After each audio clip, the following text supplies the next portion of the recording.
नमस्कार। डीडीयूपी को परवाह है स्वास्थ्य की, हम लाए हैं सेहत आपकी। डीडीयूपी पर आपका अपना हेल्थ शो सेहत आपकी देखने वाले सभी दर्शकों का बहुत बहुत स्वागत है। दर्शकों, आज हम जानकारी लेकर के आए हैं अपने विषय में, ठंडक में स्वास्थ्य रोगी कैसे रहें स्वस्थ, क्योंकि ठंड की शुरुआत हो चुकी है और ठंड की शुरुआत में ही समस्या होती है कुछ सांस संबंधित लोगों को, और उस सांस की संबंधित जो बीमारियां होती हैं वो एलर्जी है, दमा है या अन्य कोई संक्रमण हो सकता है। तो ये समस्याएं क्यों होती हैं, क्या कारण होते हैं और इससे बचने के लिए क्या बचाव के उपाय अपनाए जाने चाहिए, इसके लिए हम आपको बता दें आज के हमारे विशेषज्ञ हैं, वो आपको जानकारी देंगे। विशेषज्ञ का परिचय करा देते हैं। आज हमारे साथ हैं डॉक्टर आशुतोष दुबे।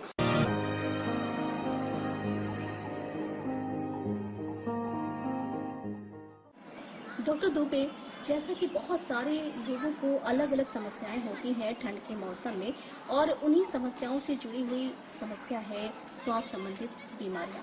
तो आप यहाँ पर हमारे सभी दर्शकों को बताएं कि ये सांस संबंधित बीमारियां क्या होती हैं। नमस्ते। श्वास रोगों की बात अगर हम करते हैं तो इसमें मुख्यतः वह बीमारियां सम्मिलित होती हैं जो हमारे श्वसन तंत्र से जुड़ी होती हैं। इसमें मुख्य रूप से सांस फूलना यथा दमा, asthma, bronchitis, COPD, common cold, respiratory system से अन्य जुड़ी हुई बीमारियां, टीबी, कैंसर या वातावरण प्रदूषण की वजह से होने वाली बीमारियां या श्वसन तंत्र की रचना में कोई गड़बड़ी होती है तब होने वाली बीमारियां। इसके अलावा भी श्वास रोग हमें खून की कमी पर हमारी सांस फूलती है और हृदय रोग में भी हमारी सांस फूलती है। डॉक्टर साहब, यहाँ पर हमारे सभी दर्शकों को ये भी जरूर बताएं कि जैसे कि खांसी, सांस फूलना या और जो श्वास संबंधित समस्या होती है, तो क्या ये कुछ खास बीमारियों में लक्षण नजर आते हैं या अन्य श्वास रोगों में नजर आते हैं, या फिर ये दमा में भी कुछ लक्षण नजर आते हैं, और इन तीनों में क्या क्या अंतर हो सकता है, आप इसके बारे में बताएं। निश्चित रूप से श्वास रोग में खांसी आती है, सांस फूलती है, गले में खरखराहट होती है, सीटी जैसी आवाज होती है, जकड़न महसूस होती है। ये हमारे श्वसन तंत्र से जुड़ी हुई किसी बीमारी का लक्षण है। लेकिन अगर हम अस्थमा की बात करते हैं तो अस्थमा में सबसे पहले मरीज में ये इतिहास होता है कि उसके परिजनों में किसी की सांस फूलती रहती है, घर वालों को सांस, या वो डेफिनेट एलर्जी देता है कि हिस्ट्री देता है, या वो ये कहता है कि साहब जब मौसम बदलता है तब हमारी सांस फूलती है, हमें खांसी आती है। तो इस तरह से स्पेसिफिक जो अस्थमा के पेशेंट होते हैं उनमें एक अलग से हिस्ट्री होती है जो कि अन्य मरीजों में नहीं होती है। तो अगर प्रमुख लक्षणों की बात करते हैं अस्थमा में, तो सर्वप्रथम मरीज को सूखी खांसी आती है, चलने पर सांस फूलती है, सीवियर स्थिति में बैठे रहने पर सांस फूलती है, गले से सीटी जैसी आवाज आती है, सीने में जकड़न महसूस होती है, और इसके अलावा मरीज से जब सीढ़ी चढ़ता है तो उसकी सांस फूलने लगती है, या लगातार बोल नहीं पाता है, उसके शब्द जो होते हैं रुक रुक करके आते हैं। इन्हीं लक्षणों के आधार पर हम लोग जो है मरीज को क्लासिफाई करते हैं कि ये सांस का मरीज है। डॉक्टर साहब, यहाँ पर जब सांस के मुख्य रोगों में दमा की बात हो रही है तो हम ये जानना चाहेंगे कि क्या बच्चों में भी दमा के लक्षण नजर आते हैं, और ये किस उम्र के पास पहुँचने पर बच्चों को ये लक्षण नजर आते हैं, और साथ ही कौन कौन से लक्षण हैं जिनसे हम पहचान सकें कि दमा की शुरुआत या दमा की पूर्व संकेत है। देखिए, अस्थमा जो होता है वो बच्चे, नौजवान, बुजुर्ग, किसी को भी हो सकता है, किसी भी उम्र में हो सकता है और कभी भी हो सकता है। तो ये कहना कि बच्चों में होता है, बुजुर्गों में नहीं होता, बुजुर्गों को होता, बच्चों, अस्थमा पैदा होने के बाद से उम्र के अंतिम पड़ाव तक कभी भी हो सकता है, और सब में लक्षण यही रहते हैं कि अगर हम बच्चों की बात करते हैं तो बच्चों में नाक बंद होना, खांसी आना, लगातार रोना, पसली चलना, गले से सीटी जैसी आवाज आना और बुखार आने की तकलीफ बनी रहती है।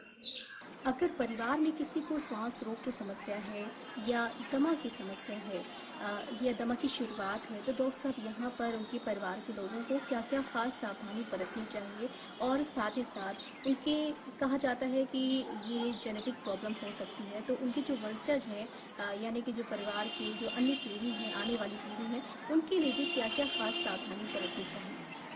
बच्चों में ज्यादातर अस्थमा जो होता है वो शुरुआती दौर से लेकर के 5 साल तक होता है।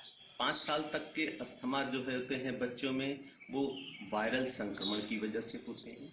और अगर ये अस्थमा ज्यादातर 5 साल के बाद खत्म हो जाते हैं। इसीलिए कहा जाता है कि शुरुआत में जब बच्चों को संक्रमण अस्थमा होता है वो बाद में खत्म हो जाता है। लेकिन ये वेल नोन फैक्ट है कि शुरुआती अस्थमा जो 5 साल के नीचे के अस्थमा होते हैं वो बच्चों में वायरल संक्रमण की वजह से प्रायः होते हैं, इसलिए वो ठीक हो जाते हैं। लेकिन ऐसा नहीं है, उसके बाद भी अस्थमा जारी रह सकता है और ये कभी भी बच्चों में, बुजुर्ग में या वयस्क में कभी भी इसके लक्षण प्रदर्शित हो सकते हैं।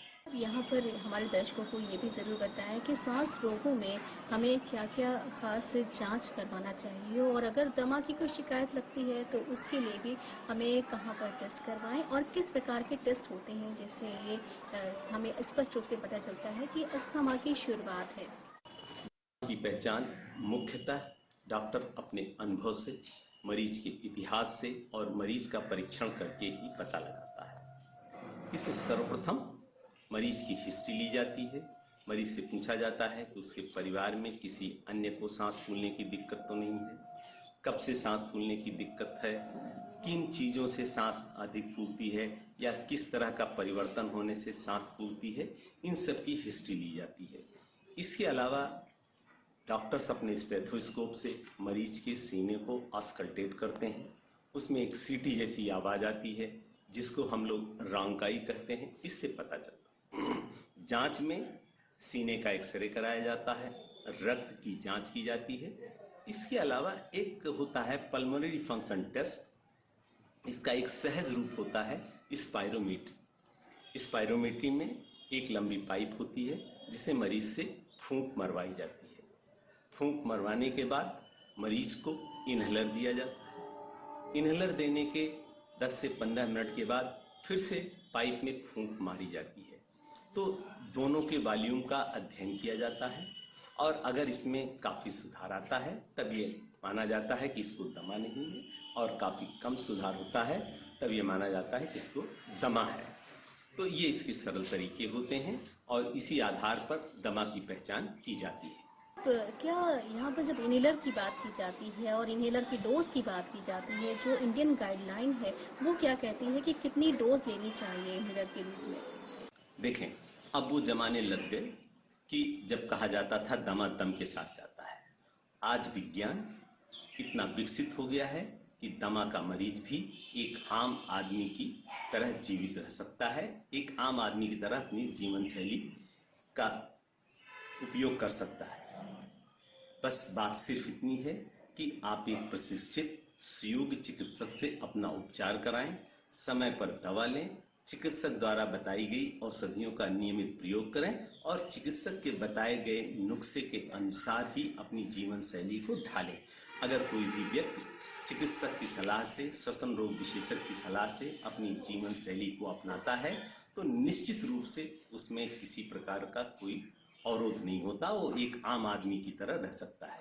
जहाँ तक रही बात इलाज की, तो इलाज जो होता है इसमें इंजेक्शन से होता है, टैबलेट से होता है, सिरप से होता है, इनहेलर से होता है, और बाकी अत्यधिक ज़्यादा सांस फूलने पर हम लोग जो है ब्रांकियल ट्यूब में एक नली डाल करके भी उपचारित करते हैं। हमारे सभी दर्शकों को ये जरूर बताएं कि सांस संबंधित बीमारियों का सही समाधान क्या हो सकता है, और साथ ही साथ हमें कैसे वातावरण में और कौन कौन से खान पान का सेवन करना चाहिए। देखिए, अस्थमा जो है इसके बहुत सारे कारण हैं। इसमें प्रमुख रूप से पहला कारण जो होता है वातावरण का प्रदूषण, हमारी कार्यशैली, तनाव, खान पान, और इसके साथ साथ संक्रमण एवं अनुवांशिक पृष्ठभूमि भी इसकी होती है। कहा यह जाता है कि अगर किसी व्यक्ति के भाई, बहन, मामा, नाना, नानी, मौसी, बुआ में अगर सांस फूलने की तकलीफ होती है तो उस व्यक्ति में सांस फूलने की संभावना अत्यधिक होती है। एक अध्ययन से ये भी पता चला है कि अगर माँ बाप में से किसी एक को अगर सांस फूलने की दिक्कत है तो आने वाली उसकी पीढ़ी में कम से कम 25% सांस फूलने की संभावना अधिक होती है। लेकिन अगर माँ और बाप दोनों लोगों की सांस फूलती है, यानी दोनों पेरेंट्स की सांस फूलती है, तो उस व्यक्ति में लगभग 50% सांस फूलने की प्रबल संभावना रहती है। यदि उसमें परिस्थितियां बनती हैं, कारण उपलब्ध होते हैं, तो ऐसे लोग अत्यधिक सांस फूलने के प्रवण होते हैं और इन लोगों को हम लोग ज़्यादा एहतियात बरतने की सुझाव देते हैं। हमारे सभी दर्शकों को ये जरूर बताएं कि सांस संबंधित बीमारियों का सही समाधान क्या हो सकता है और साथ ही साथ हमें कैसे वातावरण में और कौन कौन से खान पान का सेवन करना चाहिए। देखें, सांस का रोगी अगर ठंडक के मौसम में लापरवाही करता है तो निश्चित रूप से उसका संक्रमण गंभीर हो जाता है। ठंडक, जैसा कि हम सभी लोग जानते हैं कि श्वास रोग होने पर हमारी श्वास की नलिकाएं संकुचित हो जाती हैं, उनमें स्राव अधिक होने लगता है और उनमें सूजन आने लगती है। इसकी वजह से हमारा एयरवे ऑब्स्ट्रक्शन होता है और हमें सांस लेने में दिक्कत होती है। ठंडक के मौसम में भी यही होता है, हमारी मांसपेशियां संकुचित हो जाती हैं और इस संकुचन की वजह से जो पहले से बीमारी रहती है वो और अधिक गंभीर हो जाती है। इसलिए हर डॉक्टर ठंडक के मौसम में सांस के मरीजों को विशेष एहतियात बरतने की सलाह देता है। ऐसे में सांस के मरीजों को सुबह शाम घर से बाहर नहीं निकलना चाहिए। जब धूप हो जाए तभी घर से बाहर निकलना चाहिए और जब भी घर से बाहर निकले तो अपने शरीर को पूरी तरह से ढक करके निकले।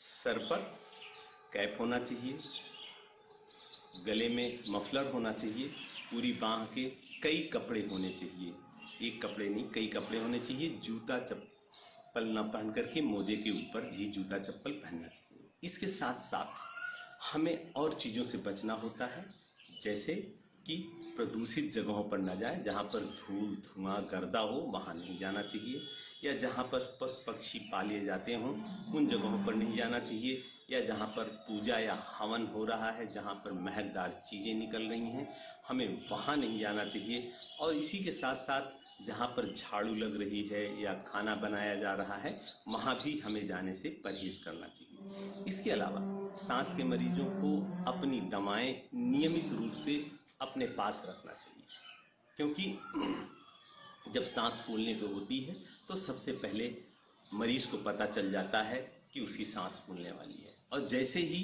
उसको सांस फूलने की दिक्कत महसूस हो उसको तुरंत अपनी दवाओं को शुरू कर देना चाहिए। उसे इंतजार किसी बात का नहीं करना चाहिए। तो क्या यहाँ पर जब इनहेलर की बात की जाती है और इनहेलर की डोज की बात की जाती है, जो इंडियन गाइडलाइन है वो क्या कहती है कि कितनी डोज लेनी चाहिए इनहेलर के रूप में? देखिए, अस्थमा का निश्चित रूप से 100% कारगर उपाय इनहेलर ही है, लेकिन जब से इनहेलर की खोज हुई है तब से इसके साथ कुछ न कुछ जुड़ा हुआ है।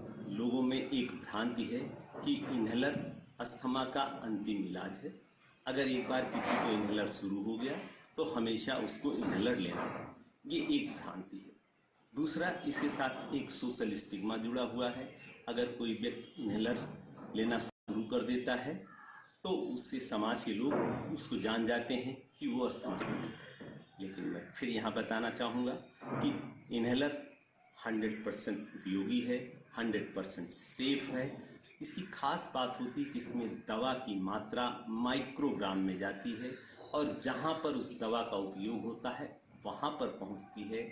इसमें साइड इफ़ेक्ट ना के बराबर होता है और इसके साथ साथ ही यह सस्ता इलाज पड़ता है और काफ़ी लंबे समय तक ये टिकाऊ होता है। तो इसलिए लेकिन अस्थमा का इलाज जब इनहेलर से किया जाता है तो कुछ आवश्यक सावधानियां होती हैं जिसको आम मरीजों को अवश्य बरतनी चाहिए। जैसे इन्हेलर लेने की विधि को अपने चिकित्सक से निश्चित रूप से समझ लेना चाहिए कि कैसे इन्हेलर लेना है। इसकी साधारण विधि ये है कि पहले इन्हेलर को हाथ में लीजिए, अच्छी तरह से सेक कर लीजिए। सेक करने के बाद पूरी सांस बाहर निकाल दीजिए। फिर इसके बाद सांस करके फिर इन्हेलर अपने मुंह पर लगाइए और उसको दबाते हुए सांस अंदर खींचते जाएं। अंदर खींचने के बाद लगभग 10 सेकंड तक सांस अंदर रोकिए। इसके बाद जो है थोड़ी देर के बाद एक बार पुनः फिर कीजिए और जब ये कार्य आपका हो जाए तो तुरंत आप जो है गुनगुने पानी से या साधारण पानी से कुल्ला अवश्य कर लें। अगर ये एहतियात बरतते हैं तो इन्हेलर से अच्छी औषधि कोई नहीं।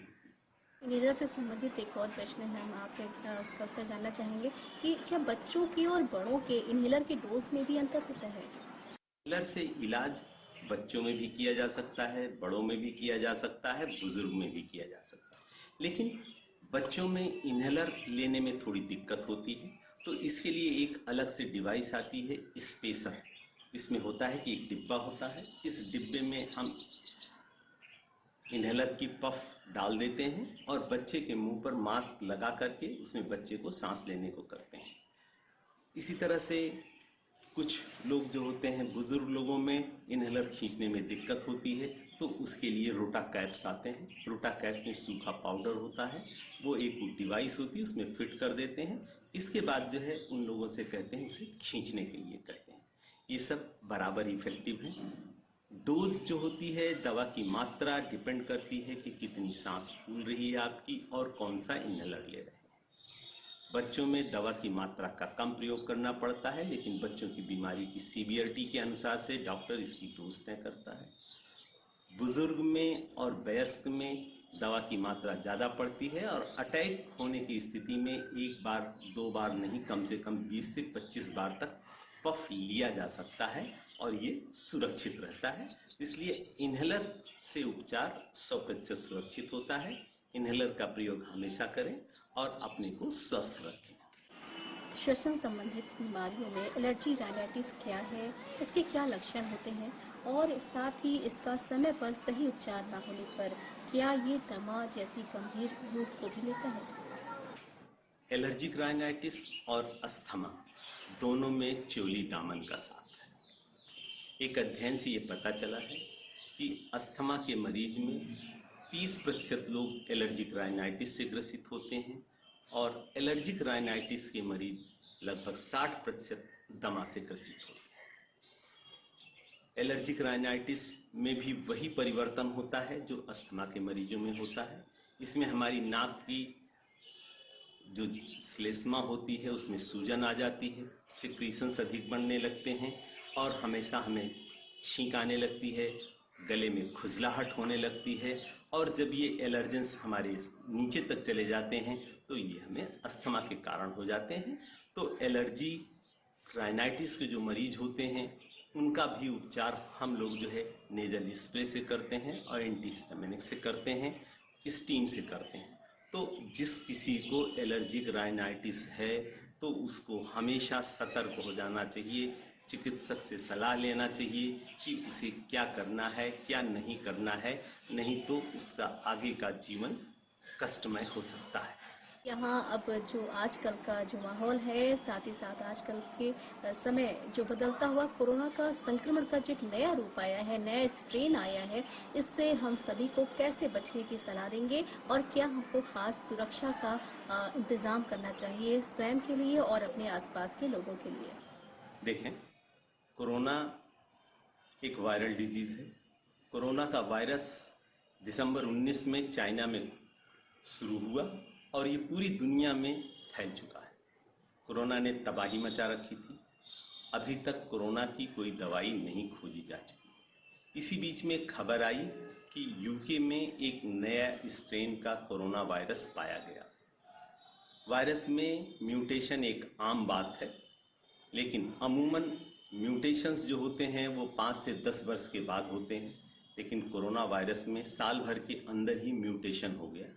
ये निश्चित रूप से वैज्ञानिकों के लिए चिंता का विषय है, लेकिन घबराने की बात नहीं है। जैसे ही कोरोना के म्यूटेशन की बात पता चली, भारत के आदरणीय प्रधानमंत्री ने हमारी जिन जिन देशों में कोरोना का स्ट्रेन बदला था, वहां की यात्राएं अस्थायी रूप से स्थगित कर दी। निश्चित रूप से यह एक चिंता का विषय है, लेकिन भारत की दूरदर्शिता की वजह से तो इस स्ट्रेन पर हमने नियंत्रण पा लिया।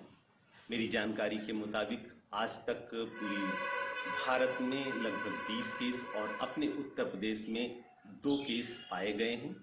इनके लिए जो कोरोना वार्ड हैं, एक अलग से इंटरनेशनल वार्ड बनाया गया है।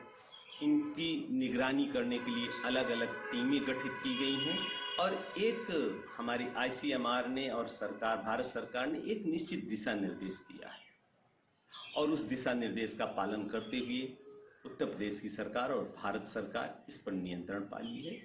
लेकिन ये निश्चित रूप से एक चिंता का विषय है। कोरोना का जो नया स्ट्रेन है, इसकी मारक क्षमता अधिक है, इसकी संक्रामक क्षमता अधिक है, तो इसको किसी भी तरह से हल्के में नहीं लेना चाहिए। इसको हमेशा गंभीरता से लेना पड़ेगा और इस दिशा में हमें कठोर कदम उठाने पड़ेंगे जिससे कि हमारे आम जनमानस में ये प्रचार प्रसार न हो सके। दर्शकों, अब वक्त हो चुका है कि हम आपको वो जानकारी दे दें डॉक्टर के माध्यम से जिसका आप करते हैं बेसब्री से इंतजार, क्योंकि अंत में आप वो खास टिप्स जानते हैं जो टिप्स आपको हमेशा याद रहती है। तो आइए जुड़ते हैं हेल्थ टिप्स में और जानते हैं कि आज के विषय में यानी कि ठंडक के मौसम में श्वास रोगी कैसे रहें स्वस्थ, इस विषय पर कुछ खास टिप्स है हमारे विशेषज्ञ के माध्यम से। तो आइए देखते हैं हेल्थ टिप्स।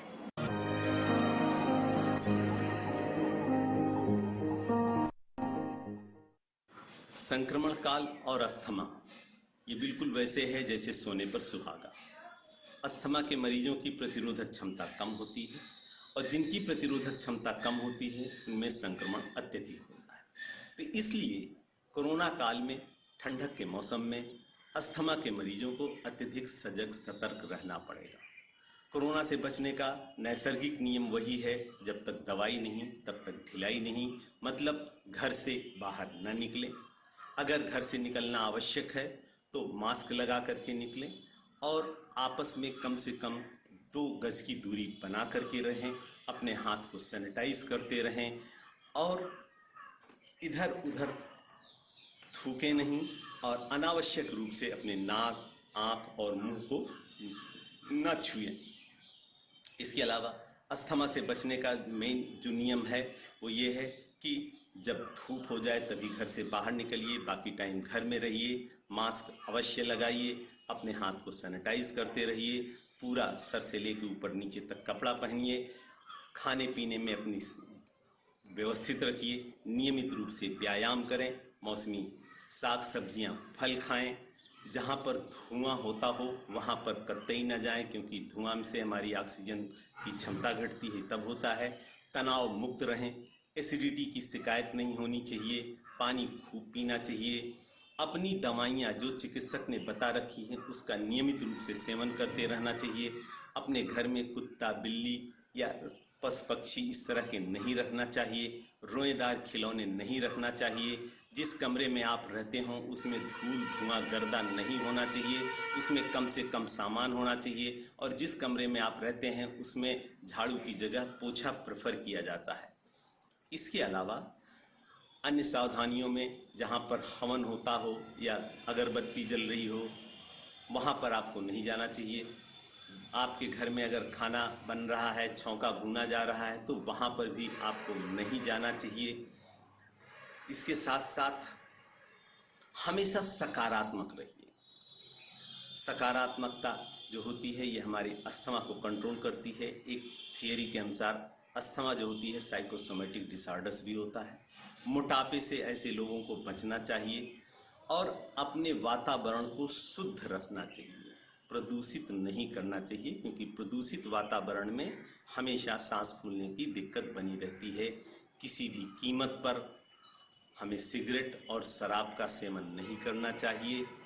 अगर हम इन सब उपायों का अपनाएंगे तो निश्चित रूप से कोरोना से बचे रहेंगे और अस्थमा से बचे रहेंगे।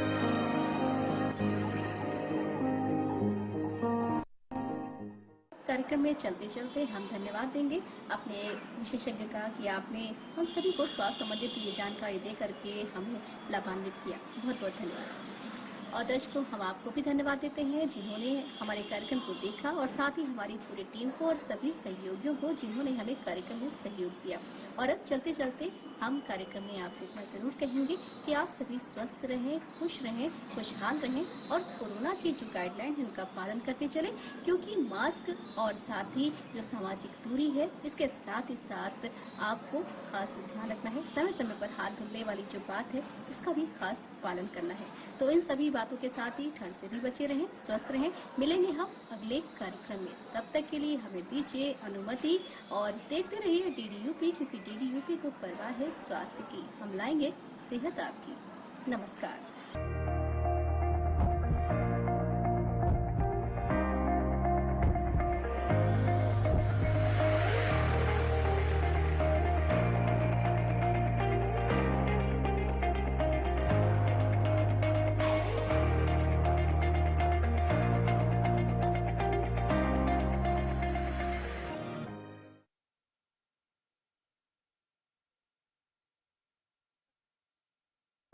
लखनऊ दूरदर्शन एक बार फिर ला रहा है